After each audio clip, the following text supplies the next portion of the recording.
Thursday, 9th of July, and here we go with the last 8 in the World Cup. First up, Morocco against France. Now, in the round of 16, Morocco beat Canada 3-0. They weren't 3 goals better, but they did beat Canada 3-0. And Morocco knocked out the Netherlands. 1-1 draw, and they won on penalties. So that's going to be an interesting game. France beat Sweden in the round of 32. And then in the round of 16, France beat the Cheats of Paraguay 1-0. Paraguay did all they could to injure the French players. So let's hope this is a good, clean game.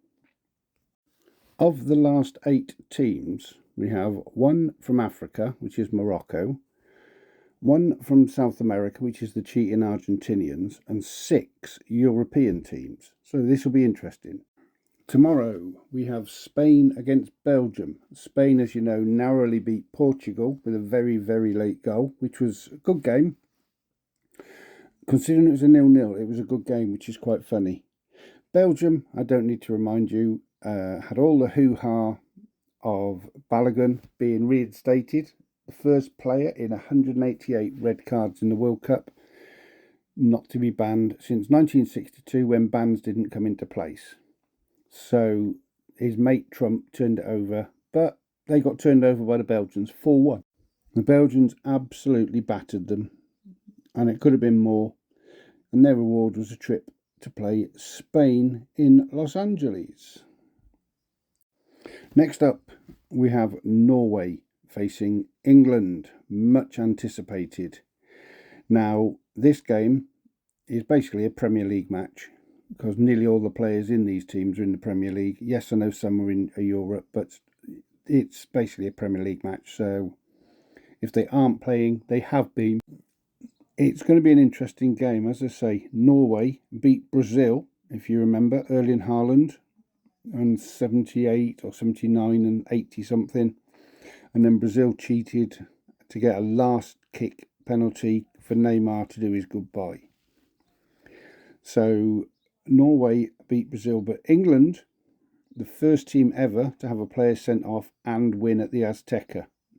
One of only 3 teams to win at the Azteca in Mexico at the altitude. So well done, England. Now we'll wait and see who can go through next.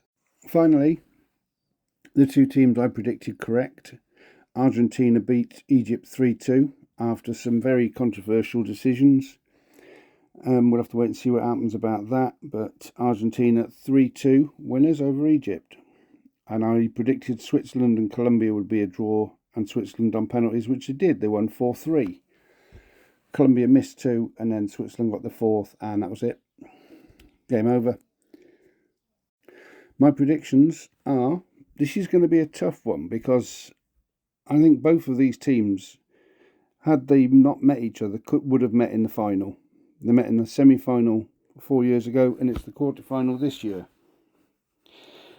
It's going to be a tough one, I reckon. I'm going to go for a 2-2 and then penalties. I really don't know which way the penalties will go. I think French might be the better penalty takers, but we'll have to wait and see. Spain-Belgium. Now, Spain, as I said, they only narrowly beat Portugal, but Belgium have hit form. They battered the Americans. In Los Angeles again, Belgium, I think, are going to come out on top. 3-1 winners. Keep your eye on the Belgians. Norway-England. Now, this is basically Erling Haaland against Harry Kane. Erling Haaland doesn't miss many. Harry Kane does. It's going to be a tough one. My head says Norway, heart says England. So I'm going to go for a 2-2 draw, and then penalties, God knows. Finally, Argentina against the Swiss. I'd love the Swiss to win 1-0. Can't see it, but I'd love the Swiss to win 1-0.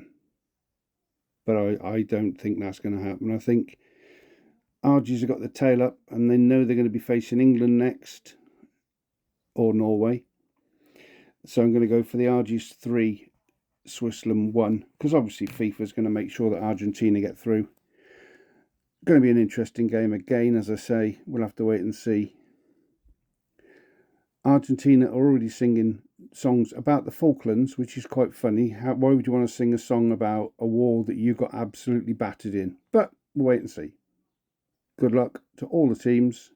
See you later.